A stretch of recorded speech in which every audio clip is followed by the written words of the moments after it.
regiones conectadas a través de un dial. A partir de este momento, Óscar Montes, Ana Cristina Restrepo, Hugo Mario Palomar, Valeria Santos, Gonzalo Lázari y Camila Zuluaga analizan y debaten el tema del día. El tema del día. Colombia está al aire. A las 12 del día, 16 minutos. A ustedes, gracias por seguir conectados con nosotros aquí en Mañanas Blue. Un saludo especial a quienes se conectan también a través de Noticias Caracol Ahora, el primer canal digital de YouTube en Colombia. Vamos a hablar de la conmoción interior. Mucho se ha venido hablando y hay varios sectores políticos que le dicen al presidente, oiga, pero usted ¿por qué no decreta la conmoción interior? Porque están bloqueando las vías. De hecho, este fin de semana, el ex vicepresidente Germán Vargas Lleras escribió en su columna del periódico El Tiempo, bueno, ¿y qué hubo a ver que el presidente Duque no ha decretado la conmoción interior? Y de hecho, hay sectores de oposición que han empezado a decir que decretar la conmoción interior sería un primer paso para un golpe de Estado. ¿Cuál es la relación entre conmoción interior, golpe de Estado, lo que están diciendo? Hoy queremos entender aquí con tres invitados de hecho, específicamente ¿qué pasa en Colombia si se decreta la conmoción interior? ¿Cuándo fue la última vez que decretaron la conmoción interior y eso qué implica para nosotros los ciudadanos? Pero como la conmoción interior tiene que ver con temas de seguridad y hoy hay debate en la Cámara de Representantes de moción de censura contra el ministro de la Defensa, Diego Molano, que ayer lo escuchamos en el Senado. Sebastián, parece que hoy escuchábamos que Cambio Radical va a apoyar al ministro Diego Molano, o sea que se va en contra de la moción de censura. ¿Cómo van las cosas? Y parece que esto, pues como todas las mociones de censura, va a terminar siendo un chiste. Sí, Camila, hoy a las 2 de la tarde pues será el debate en la Cámara de Representantes y por lo que he averiguado no va a prosperar en ninguna de las dos cámaras y yo creo que acá nos adelantamos un poco la discusión que habrá en unos días y es que pues desde el Senado se logró adelantarse a la Cámara y ya el jueves 27 habrá votación en Senado, que sabemos que es casi imposible que prospere la moción. A mí lo que me cuentan, Camila, es que efectivamente lo que va a suceder es que se vota en Senado, no va a pasar y se va a decir, apelando al fragmento de la Constitución que leímos ayer, que una votación en una Cámara inhibe a la otra, no habría votación en Cámara. Pero el que tomaría esa decisión es el presidente de la Cámara, que es el representante Blanco. Sí, y yo, Camila, pues hablé esta mañana con personas que citaron este debate en Cámara y me dicen que Germán Blanco de ninguna manera se va a adelantar al Senado y que está un poco alineado con los intereses que se han venido pues cocinando en Senado y que igualmente también el tema de los votos está complicado. Podemos decir hasta ahora, veremos, pero es casi imposible que el ministro se caiga tanto en Senado como en Cámara, eso no va a ocurrir. Quiere decir entonces que ganó la estrategia del gobierno en el Congreso de la República para esta moción de censura, porque habíamos mencionado que el presidente Char, el presidente del Senado, Arturo Char, pues había convocado antes, o sea, ayer, la discusión precisamente para evitar que en Cámara se pudiera caer. Pero además, Camila, que la estrategia de la oposición le salió al revés, porque ellos jugaron a dos bandas con dos mociones interiores, entonces lo que terminó siendo el gobierno y su coalición es, bueno, nos juegan a dos bandas, pues cogemos la de Senado, que es nuestra fuerte, y adelantamos primero el debate, primero la votación, entonces digamos que la jugada de la oposición o su moción de censura pues les terminó jugando en contra. Vamos a ver qué pasa hoy en la Cámara de Representantes. Ayer escuchábamos al ministro y a todos los senadores en la noche. Hoy nos toca con la Cámara. Pero ahora sí hablemos de la moción de censura. La moción de censura no, con la conmoción interior, de la conmoción interior, porque se ha hablado de ese tema y a veces no entendemos, bueno, ¿qué significa decretar conmoción interior? Y por eso está el exministro de Justicia y Defensa, el doctor Juan Carlos Esguerra, que creo que es perfecto para explicarnos qué significa que el presidente de la República tome la decisión de decretar una conmoción interior. Doctor Esguerra, bienvenido. Gracias por estar con nosotros aquí en Mañanas Blue. Muchas gracias, Camila, por la invitación y muy buenos días a usted, a sus compañeros y a toda su audiencia. La verdad es que yo creo que hay que comenzar por plantear una distinción. Una cosa es el estado de conmoción interior que hoy consagra la Constitución y otra muy distinta, el viejo estado de sitio que consagraba la Constitución anterior. El estado de sitio de la Constitución anterior era una institución que tenía muchos más dientes que la conmoción interior de ahora. Es perfectamente claro que la conmoción interior, que fue además uno de los temas que más arduamente se debatió en las sesiones de la Asamblea Constituyente, es muy excepcional, tiene muchos menos dientes de los que tenía antes y sirve para que el presidente de la República, el gobierno nacional, porque se necesita la firma de todos los ministros, en determinadas circunstancias, cuando se dan determinadas circunstancias, que consideran que son circunstancias que no pueden manejarse con los instrumentos con los que ordinariamente puede contar el Ejecutivo, sino que son necesarios instrumentos adicionales, instrumentos más duros y más eficaces, puede decretar la conmoción interior y por consiguiente hacer suyos unos poderes adicionales a los que normalmente le corresponden. De eso se trata. Y por supuesto se trata de poderes adicionales que tienen que ver directamente con las circunstancias que dieron lugar a la conmoción interior. Pero entonces, exministro Esguerra, nosotros en Colombia nunca hemos decretado la conmoción interior, el estado de conmoción interior, porque eso empezó con la Constitución del 91. Antes teníamos un estado de sitio. Esta conmoción interior nunca la hemos vivido nosotros en el país. Yo no le puedo jurar que haya sido así. Puede que haya habido algún ejemplo, algún caso específico que se dio en el curso de los 30 años anteriores. No puedo garantizar que sí o que no. Lo que sí es cierto es que la utilización que pueda haberse hecho de la conmoción interior nada tiene que ver con aquella que solía hacerse del estado de sitio, que era una situación que, no obstante ser por definición excepcional, se había vuelto el pan nuestro de cada día en la República de Colombia. Nosotros, de los 105 años de vigencia que tuvo la Constitución del 86, fueron muchos aquellos durante los cuales vivimos bajo el estado de sitio, inclusive, por ejemplo, entre 1949 y cuando comenzó el Frente Nacional, todo el tiempo hubo estado de sitio. Quiero saludar. Eso ya no ocurre. Claro, quiero saludar al profesor Víctor de Currea Lugo, que también es experto en seguridad. Profesor Víctor de Currea Lugo, ¿por qué hay entonces, lo saludo haciéndole esta pregunta, por qué hay un sector de la población que está diciendo, si se decreta el estado de conmoción interior, es la antesala a un golpe de estado? ¿De dónde sale esa relación? Bienvenido. Buenas tardes, Camila, buenas tardes a la mesa y a la audiencia. Mire, yo creo que hay un problema de fondo aún más grave. Con el respeto de los abogados y las abogadas, es que la vida política va más allá del derecho. Entonces recuerdo en las discusiones de La Habana era si la paz es un derecho o no, es una exigencia política.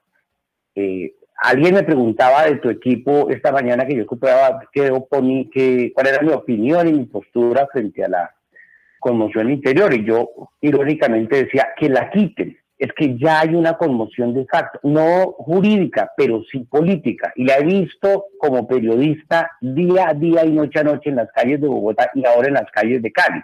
Entonces yo sé que hay un valor jurídico, un valor simbólico del derecho, sí, pues que la gente está viviendo unas cosas que son atribuciones más allá de lo que un Estado democrático, lo que usted dice, de derecho y social.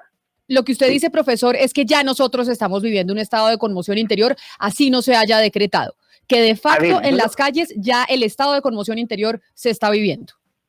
Sí, pero además con una cosa, es de verdad a quién le queremos dar más dientes, a qué estado, al estado del SMAT. Mira, yo entrevisté la semana pasada a unos muchachos a los que les sacaron los ojos que ni siquiera estaban en las protestas. Es más, el de estar en la protesta tampoco justificaría eso. Antenoche recogí un muchacho aquí en Cali que en mitad de la protesta le meten un disparo en una pierna. Anoche estuve en Puerto Resistencia, donde los carros civiles pasan y disparan contra la gente en una zona altamente llena de policías y no detienen a los carros. Pero eso... La pregunta mía es, Camila, perdóname, pero la pregunta mía es, ¿le queremos dar más dientes a un Estado que irrespeta los derechos humanos? Esa es la pregunta central. Entonces no es un problema solamente de normatividad jurídica, porque lo que nos están haciendo creer es que el Estado está amenazado y entonces las medidas excepcionales, llámese como se llamen, pero que en el fondo tienen la naturaleza de que le doy más dientes al Estado, o la amenaza de un golpe militar, no es otra cosa que un discurso para aumentar el miedo a la población. Lo que hay que ver es que primero, si vamos a colitar un Estado con más dientes por fuera de la legalidad, que es lo que hemos viendo, y dos, si queremos seguir manejando el discurso del miedo. Entonces yo creo que esos son dos elementos al debate. Yo quiero preguntarle al doctor Esguerra, exministro, si lo que estamos viviendo hoy, como por ejemplo lo decía el ex vicepresidente Germán Vargas en su columna de este fin de semana, amerita, usted que es constituyente y sabe específicamente lo que implica la conmoción interior, amerita que el gobierno tomara la decisión de decretar un estado de conmoción interior, sí o no, teniendo en cuenta lo que nos dice el profesor Víctor de Currea Lugo, que dice es que ya hay suficientes dientes que tienen la fuerza pública en las calles y lo estamos viendo día a día con los abusos que se está teniendo en contra de los jóvenes. A ver, Camila, comienzo por plantear una distinción que me parece que es fundamental. Una cosa son las circunstancias que se están viviendo y que pueden dar lugar a que se decrete la conmoción interior, y otra cosa es la conmoción interior. Que estamos viviendo unas circunstancias sumamente complejas, no cabe la menor duda. Sumamente difíciles desde el punto de vista del orden público, de la tranquilidad, de la seguridad ciudadana, no cabe duda. Pero no hay conmoción interior porque la conmoción interior es un estado político jurídico que puede decretar el gobierno nacional en determinadas circunstancias como estas, con el propósito de asumir más poderes de aquellos que normalmente tienen. Ahora, esas circunstancias especiales son circunstancias, lo dice la Constitución, que atenten contra la estabilidad institucional, la seguridad del Estado o la convivencia ciudadana. Todo eso habría que analizarlo antes de tomar una determinación. Y además habría que saber si esas circunstancias no pueden remediarse con los instrumentos con los que ordinariamente cuenta el Estado. ¿Cuáles serían esos instrumentos adicionales que se requerirían para atender la situación? Y si esos elementos podrían conducir al fin que se está buscando. De manera que esa es una decisión de carácter político que tendrá que tomar el gobierno nacional en su momento. Yo en eso no me meto, no me atrevo a decir hay o no las circunstancias, no tengo los elementos de juicio necesarios para decirlo. Por supuesto que está afectada en materia grave la convivencia ciudadana, no solamente el orden público, sino la convivencia ciudadana, los hechos que se han presentado, las muertes de niños, los atropellos a las ambulancias, en fin, más, por supuesto, los excesos de la fuerza pública, constituyen circunstancias que eventualmente podrían dar lugar a que se decretara la conmoción interior, pero habría que saber para qué se decreta la conmoción interior, es decir, cuáles habrían de ser las medidas que se tomaran en el marco de la conmoción interior que no se pueden tomar normalmente, y si esas medidas resolverían o no resolverían el problema. Doctor de Correa, a mí me llama la atención porque usted dice que de facto, digamos, en el plano político y en la realidad, pues estamos en un estado de conmoción de interior por las vulneraciones o posibles vulneraciones que el Estado está haciendo alrededor de los derechos humanos. Sin embargo, cuando uno mira qué podría hacer el presidente si mañana declara la conmoción interior, pues uno sí debería preocuparse, porque en este momento creo que el presidente no está pudiendo ejercer ninguno de estos porque tiene un blindaje jurídico. Por ejemplo, podría el día de mañana restringir las marchas sociales completamente, podría limitar completamente medios de comunicación, podría interceptar comunicaciones, podría suspender a mandatarios locales y él mismo, digamos, entrar a gobernar ciertos territorios colombianos. ¿No le parece que uno, entendiendo un poco lo que podría hacer el presidente, pasándose un poco por encima del Congreso y de la Corte, que tendrían a posteriori un control y no a priori, pues sí sería muy diferente estar en un estado de conmoción interior a lo que hay ahorita en el país? A ver, yo lo que quiero decir es que una cosa es la ironía y otra cosa es la discusión jurídica. Por supuesto, en términos jurídicos formales no hay una conmoción interior. Espero que se entienda mi ironía. Lo que estoy diciendo es la conmoción interior, y mi doctorado lo dice en derechos humanos, es decir, no es que sea un neófito en el tema, muestra un desarrollo jurídico que busca dar unas condiciones y unas capacidades excepcionales a los estados frente a una situación sobrevenida que no se puede manejar con los medios normales. Pero ¿qué es lo que hemos visto, Camila? ¿Cuál es la preocupación mía? La preocupación mía es que el Estado no puede o no quiere. Mire, el paro no es una causa, es una consecuencia. Si yo quiero abordar el debate del paro, hago una mesa y lo resuelvo de verdad. Pero uno no puede plantear sobre la criminalización de la protesta social el argumento de que el Estado no puede, el Estado no quiere. La política es de que no quiere. ¿Quiere el Estado colombiano ser transparente en materia de derechos humanos? Permita que la Comisión Interamericana de Derechos Humanos visite Colombia. ¿Quiere de verdad el Estado colombiano ser transparente? Escucha a los jóvenes de la calle. Es decir, no es un problema de querer o de poder. Y lo otro, a la gente en la calle, y esto no es una exageración, es una mamertada, es que a la gente le están dando bala. Entonces, ¿en qué cambia eso de manera sustantiva cuando uno ve que hay una articulación estatal que no ha cumplido con los marcos constitucionales?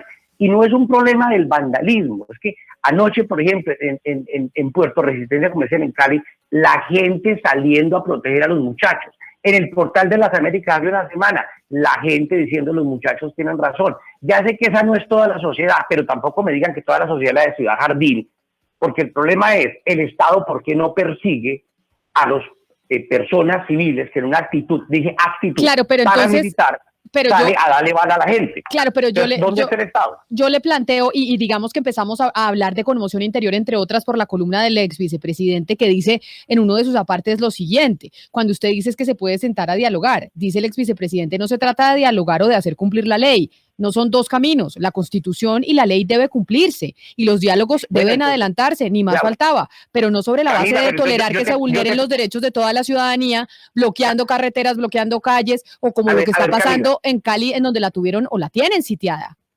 Camila, a ver, primero, Cali no está sitiada.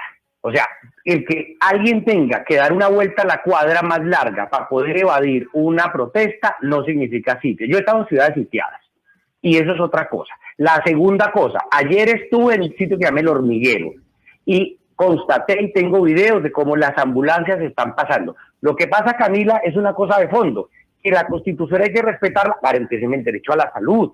Si el problema es jurídico, garantíceme el derecho a la protesta. ¿Por qué siguen habiendo policías de civil disparando a la gente?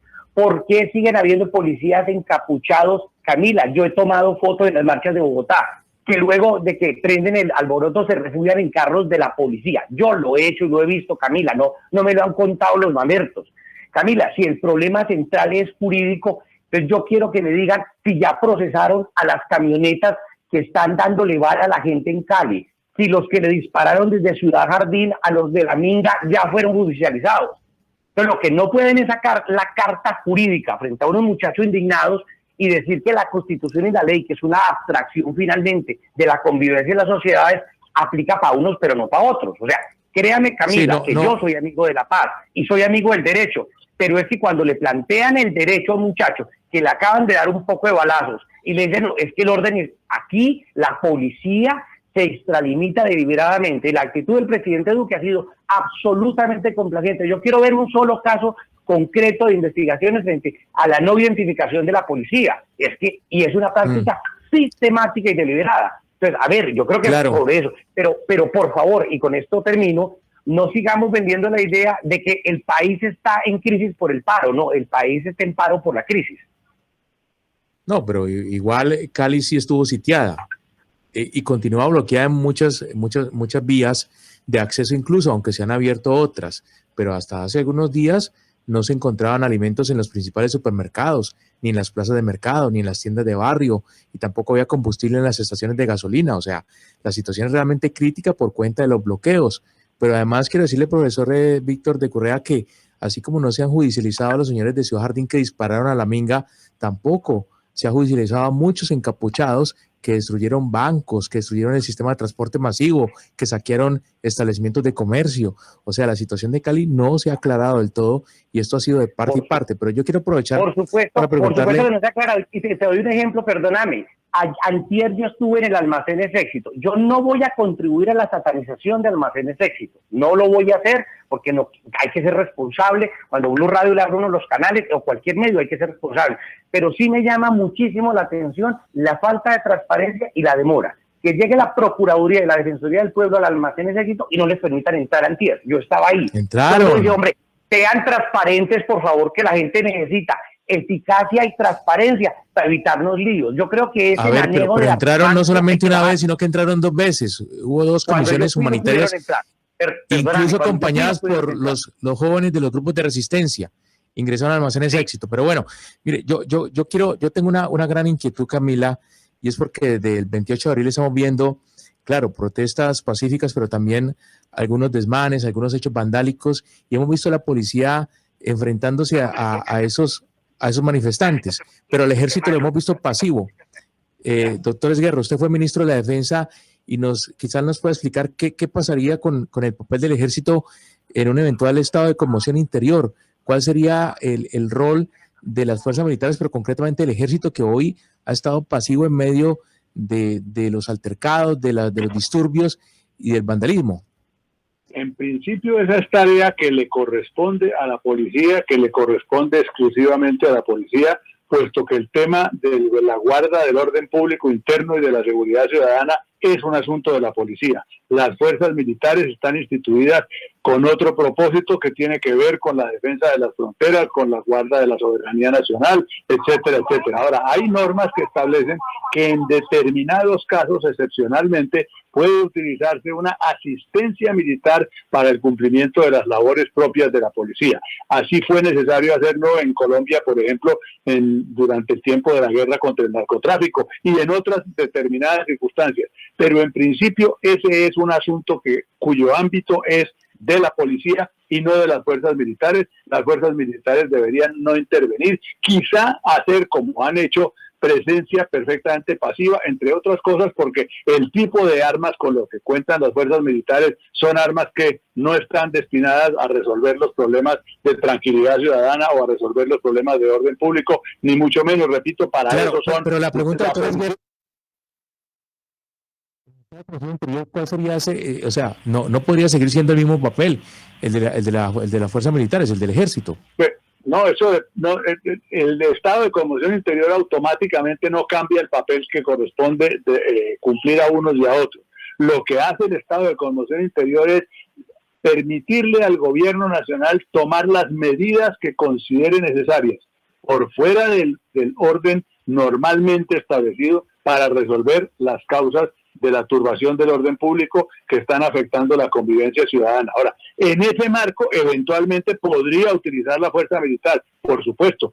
También podría, y es ordinariamente lo que ocurre tratándose de la conmoción interior, dictar medidas con normas con fuerza de ley que van a tener la misma vigencia del estado de conmoción para, dentro del estado de conmoción, atender la solución de los problemas que se estén presentando.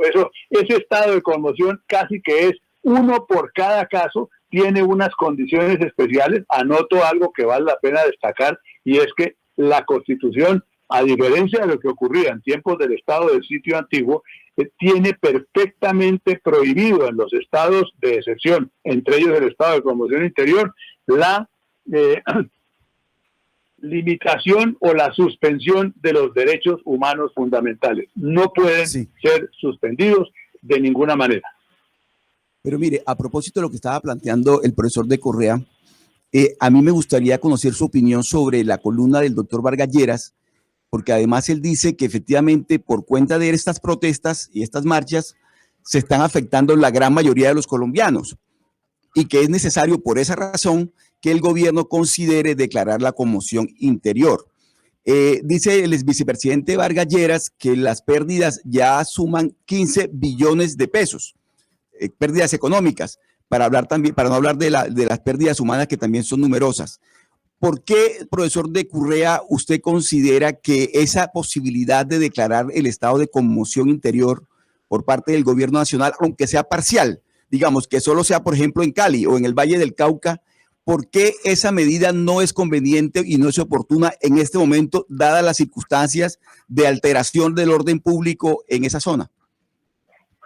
Por varias cosas. La primera es porque cae en un error. Primero, yo agradezco el comentario que hizo el exministro en el sentido del ejército, de no sacar el ejército. Mire, anoche estábamos en lo que se conoce aquí como el paso del comercio, el paso del aguante, y efectivamente los muchachos le dicen a uno, yo prefiero el ejército a la policía porque el ejército no nos está dando bala.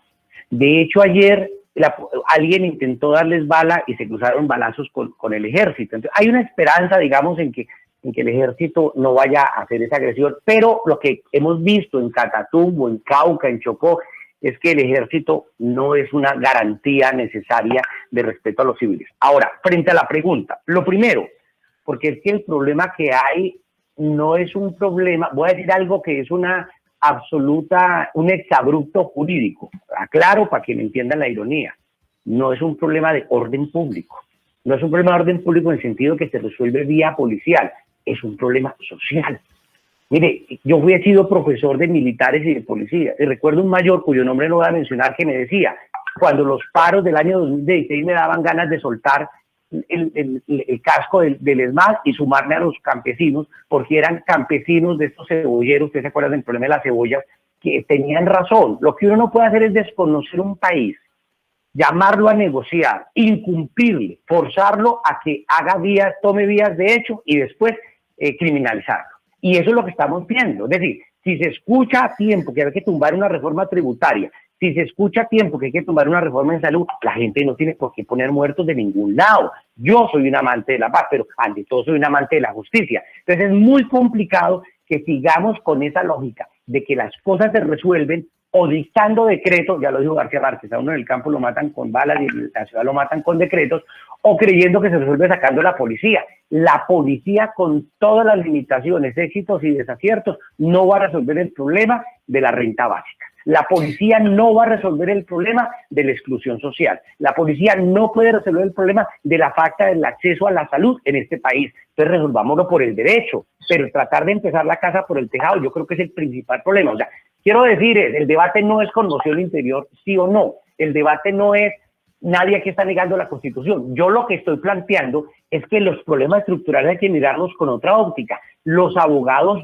y las abogadas están al servicio del orden jurídico, pero el orden jurídico es aquel que la sociedad quiere que sea. Es decir, no puede ser una camisa de fuerza cuando queremos callar a la gente. Entonces, creer que aumentando el pie de fuerza, que aumentando los decretos, que aumentando las restricciones van a callar a la gente, es de verdad no haber entendido lo que está pasando en las calles. Claro, lo que pasa es que cuando Camila, lo que pasa es que siempre se piensa que es un poder sin límites. Siempre que se piensa en conmoción interior, se piensa en un poder sin límites, un poder para el Ejecutivo sin límites. Y es precisamente sobre eso que le quiero preguntar al exministro Esguerra, y es sobre los límites de la conmoción interior, y límites en dos sentidos. Primero, límite en el tiempo.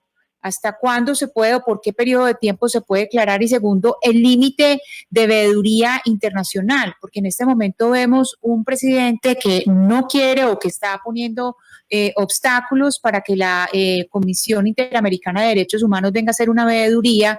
Y si este tipo de veedurías internacionales, ¿cómo las contemplaría un estado de conmoción interior? A ver, lo primero en cuanto a los límites, tiene muchísimos límites la conmoción interior por las razones que anoté al comienzo de mis planteamientos, porque la conmoción interior es una figura mucho más recogida, más recortada de lo que fue el estado de sitio, precisamente por los abusos y los excesos a los que dio lugar el estado de sitio. Tiene establecido la Constitución en materia temporal, por ejemplo, no puede extenderse por más de 30 días y periodos que sumados no pueden exceder de más de 3 meses en el año. Eso, en todo caso, para evitar lo que ocurrió, repito, entre 1949 y 1958, que estuvimos permanentemente en estado de sitio. Eso no puede ocurrir. No puede, lo repito también, no pueden suspenderse los derechos humanos, no pueden recortarse los derechos humanos. Lo que sí, ahora, y en todo caso, las decisiones que adopte el gobierno en el marco del estado de sitio, del estado de conmoción interior, son decisiones que tienen que ir rápidamente a la Corte Constitucional para ser revisadas por la Corte Constitucional con el propósito de ver si se ajustan o no se ajustan a lo que está establecido, tanto en la Constitución como luego en la ley estatutaria que desarrolló las normas constitucionales sobre los estados de excepción, que es la ley 137 de 1994. Entonces, el presidente sí puede, por ejemplo, expedir normas con fuerza de ley en estado de conmoción, pero solo pueden referirse a determinadas materias, solo pueden plantearse de determinada forma y solo pueden tener vigencia durante determinados tiempos. ¿Y las tiempos. veedurías internacionales? ¿Qué pasaría con veedurías? No, las veedurías internacionales son una decisión política del gobierno que puede decir sí, señores, vengan, o no, señores, no vengan. No sigo sin entender por qué no ha querido admitir que vengan cuando Colombia ha sido siempre tan abierta, tan internacionalista, tan legalista, en el sentido de decir los que quieran venir a ver lo que está pasando aquí, que vengan. No he entendido la actitud del gobierno en las actuales circunstancias respecto de las veedurías internacionales. Las veedurías internacionales no veo por qué se vayan de negar, y además esas no son cosas de la propia Constitución, sino del básicamente de los tratados internacionales en el marco de las relaciones entre los países de América Latina.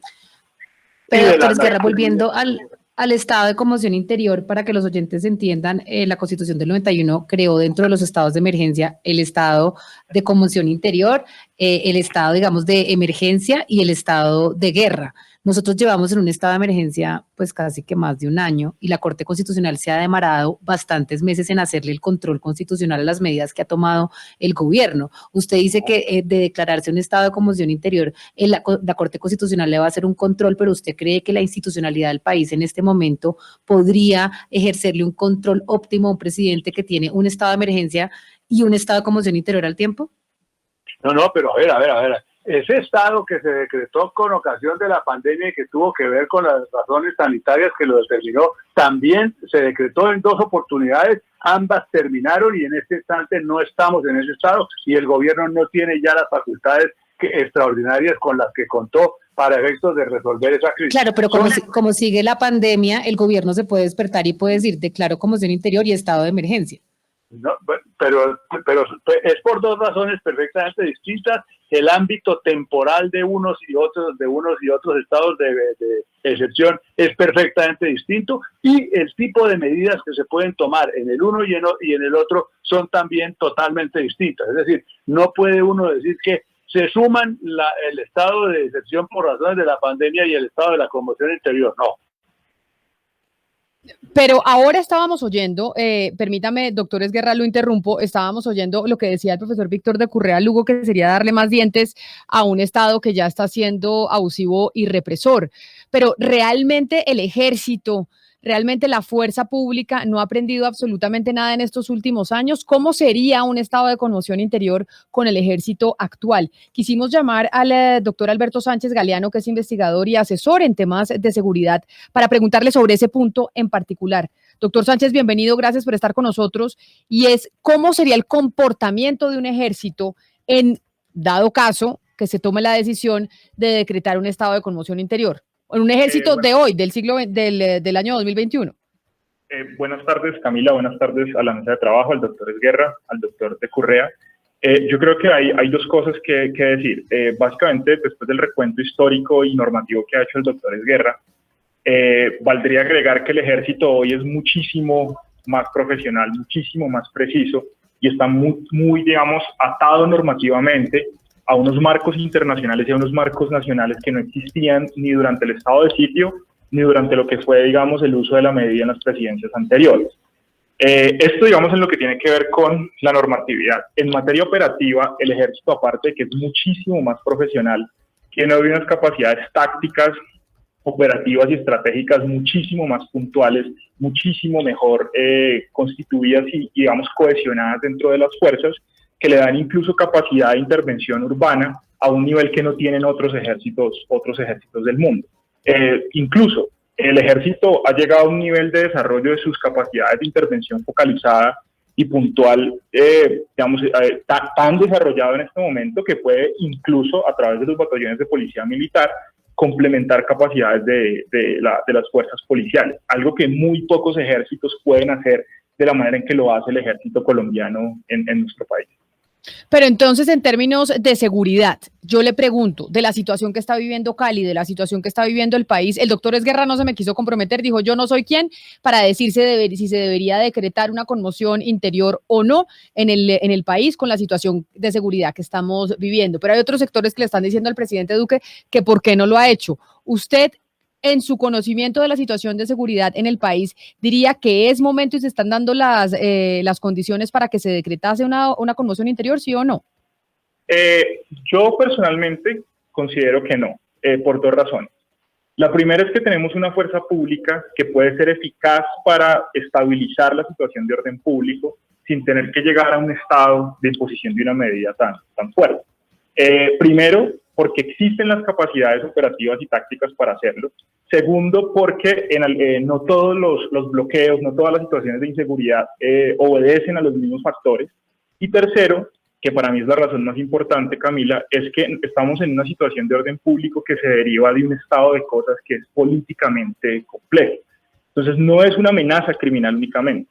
Es una situación de orden público que se deriva tanto de riesgos fortuitos como de riesgos organizados, amenazas criminales que también se mezclan en algunos territorios con la necesidad de atender de manera proporcionada una movilización que es pacífica. En algunos casos se ha expresado a través de bloqueos, pero eso no la lleva o no la ha llevado, como explicaba en estos días en El Espectador Sebastián Lalinde, a hacer uso de los medios ilícitos que habilitarían la intervención por parte de la fuerza pública.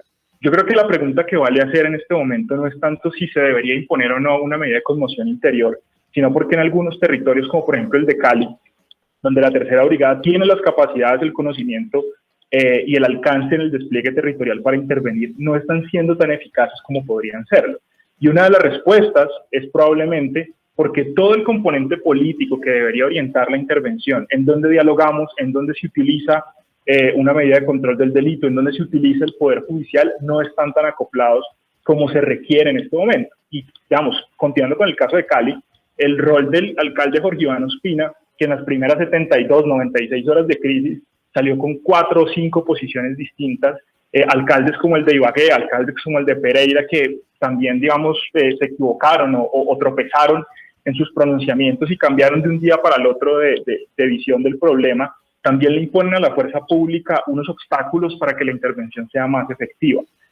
Yo lo que considero es que la pregunta en este momento es qué se requiere en materia de liderazgo nacional, regional y local para acoplar esas necesidades de diálogo con las capacidades que tienen las unidades policiales y militares que están en cada uno de los entes territoriales. Yo les he entendido a todos de manera muy clara, pero sin embargo hay una pregunta que he hecho y que no me ha respondido absolutamente nadie.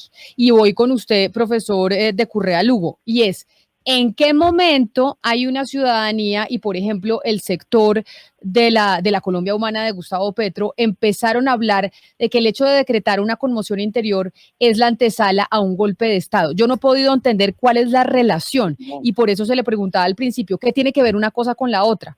¿O por qué se hace esa relación? Nada. ¿Profesor? ¿Profesor de Currea?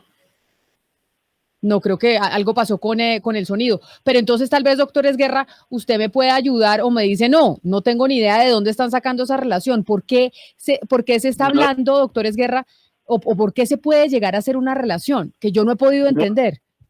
No tiene nada que ver lo uno con lo otro, nada que ver lo uno con lo otro. Colombia dejó de ser tierra fértil para un golpe de Estado desde hace muchísimo tiempo. Afortunadamente, no creo que haya circunstancias propicias para eso, pero en todo caso, que un estado de conmoción interior pueda considerarse la antesala de un golpe de Estado es una equivocación monumental, lo digo con todo respeto. ¿Por qué? Porque ese no es ni remotamente el caso. No faltaba más. Son dos cosas distintas. En el caso de la conmoción interior, la pregunta más importante que habría que hacer es ¿para qué sería el estado de conmoción interior? Es decir, que el gobierno determine, considere si están dadas, que podría pensarse que están dadas, por lo menos en medida muy apreciable, las condiciones, las circunstancias necesarias para decretar una conmoción interior. Muy bien, pero decretar la conmoción interior, para decretar la conmoción interior o por hacerlo, no tendría sentido ninguno, como de nuevo se daba en los tiempos del estado de sitio. Sería para algo y el gobierno tendría que saber qué es aquello que necesitaría hacer o decidiría hacer, para lo cual no puede hacerlo en el marco de las circunstancias normales y tiene que pasar al estado de conmoción. Pero repito, nexo con el golpe de Estado, absolutamente ninguno por ninguna parte. Pero entonces, a ver, si el profesor de Currea Lugo ya lo tengo nuevamente en la línea y me escucha, ¿por qué se ha hecho esa relación, profesor? A ver, yo creo que aquí lo fundamental, y Camila, perdóname desviar la pregunta, esa es que la responda la Colombia Humana, esa es la pregunta para ellos. Lo que yo quiero insistir es, y ahí te invito a que la audiencia lo piense, ¿saben ustedes lo que piensa la gente en la calle de la fuerza pública hoy en día? No, pero profesor, no me desvíe porque yo por eso le hice la pregunta al principio y usted me desvió. Yo solo quiero saber porque no he podido entender esa narrativa que una conmoción interior traería un golpe de Estado y yo no he entendido. Supongo que la teoría viene de lo siguiente. La gente tiene miedo de que aumente la represión. Entonces, ¿qué es una conmoción interior? Cualquiera que entre en la Constitución y la lea no es sino darle dientes a un Estado y a la parte represiva de un Estado. punto. Ahora, pero entonces ahora, por eso se habla. Camila, pero esos dientes hay que confrontarlos necesariamente con lo que la gente está sintiendo frente a la fuerza pública en la calle. Por tanto, mi respuesta iba en ese sentido. La gente está profundamente asustada, rabiosa. No, yo eso lo entiendo. Pero lo que quiero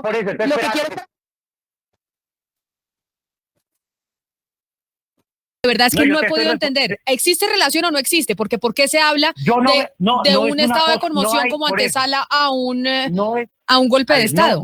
No es una cosa sine qua non. Eso no tiene una línea que sea obligatoriamente paso 1, paso 2, 3 como una escalera. Lo que te quiero decir es que si uno tiene un perro rabioso y alguien le dice, además de que tiene no se asusta. Entonces, es exactamente eso. No quiere decir que cuando un perro tiene rabia le quiten bozal, pero la gente le da más miedo por eso. O sea, la gente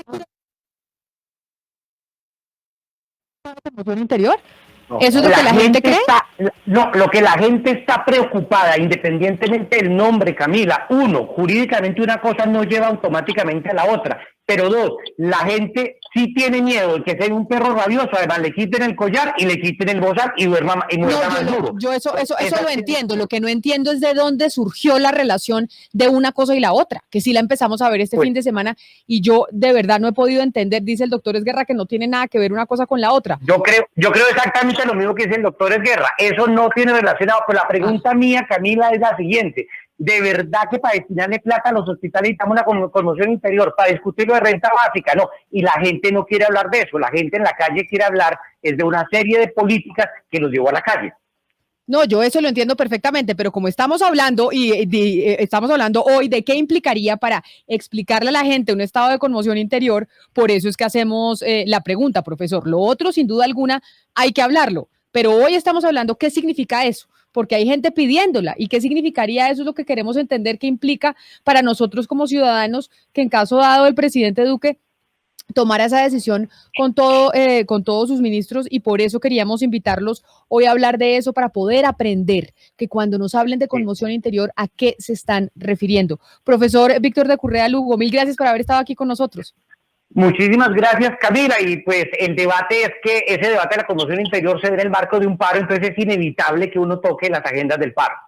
Claro que sí, mil gracias, profesor. Exministro de Justicia y Defensa, Juan Carlos Esguerra, a usted también gracias por haber estado aquí con nosotros en Mañanas Blue. Muchas gracias por la invitación, Camila, muy interesante el programa. Claro que sí, y usted y sus explicaciones también, y Alberto Sánchez Galeano, investigador y asesor en temas de seguridad, gracias por pintarnos también el panorama en temas de seguridad de lo que estamos viviendo y atreverse a decirnos que no creería que se debería decretar un estado de conmoción interior. Feliz tarde para usted. No, muchas gracias a ustedes por la invitación. Yo todavía, Ana Cristina, ¿en dónde empezó a surgir esa relación del estado de conmoción interior con el golpe de Estado? Es que el doctor Esguerra dice eso no tiene nada que ver una cosa con la otra. ¿Por qué se empezó a hablar de eso? Pues es que el mismo Víctor de Currea también dijo es que no tiene ninguna relación. Lo que pasa, Camila, es que en las redes sociales, cuando empiezan a coger algoritmos y cuando empiezan a coger hashtag y frases, empiezan a combinar una serie de asuntos que no tienen nada que ver. Y por eso era tan importante explicar hoy, hablar pedagógicamente de qué significa la conmoción interior, que además partimos de algo fundamental, y es decir, no es lo mismo que el estado de sitio, lo que conocíamos antes como estado de sitio, precisamente para mostrar, no tiene ninguna, eso es pura confusión de redes sociales, Camila, es pura, no fake news, sino lo mismo. Yo creo que sí, fake news. No, pero sabe que, Camila, yo creo que sí está alimentado por el miedo que tienen algunas personas de las posibles abusos o extralimitaciones que podría tener un presidente bajo esta figura, justamente porque bajo el estado de sitio antes de la Constitución del 91 se cometieron muchísimos abusos por parte que un golpe de Estado implica sacar al presidente. De hecho, por eso es que yo digo que tiene que una mala interpretación tiene una cosa con la otra. Es una mala interpretación, pero que sí se pueden, digamos, tocar y cercenar y minimizar derechos humanos y derechos fundamentales, sí se podrían quitar alcaldes. Yo creo que es por ahí, porque el presidente podría quitar a Jorge Iván Ospina en Cali y ponerse él de facto como mandatario de Cali en un posible estado de sitio. Entonces yo creo que todo eso alimenta el tema de un golpe de Estado, pero creo que es que hay que entender que las dos cosas son muy distintas y que Colombia tiene la suficiente institucionalidad y la Constitución del 91 protege al país y a las instituciones para que en un posible estado de sitio o un estado de emergencia o un estado de guerra, pues no pueda abrirse paso a un golpe de Estado. Eso era lo que queríamos entender. ¿Qué significa? Y no es estado de sitio, Valeria, estado de conmoción interior. Nos dijo el doctor Esguerra que en la Constitución del 91 ese estado de conmoción interior era muy distinto al estado de sitio que teníamos en la Constitución anterior. Así llegamos nosotros al final. Esperamos que ustedes, al igual que nosotros aquí en la mesa, hayan entendido un poco qué significaría que se decretara un estado de conmoción interior, como hay diversos sectores que le están pidiendo al presidente Duque, hay otros que consideran que no es necesario y que sería mucho más riesgoso y violento con las manifestaciones en las calles. Es la 1 de la tarde en punto. Así llegamos nosotros al final de Mañanas Blue. Ya llegan nuestros compañeros de Meridiano.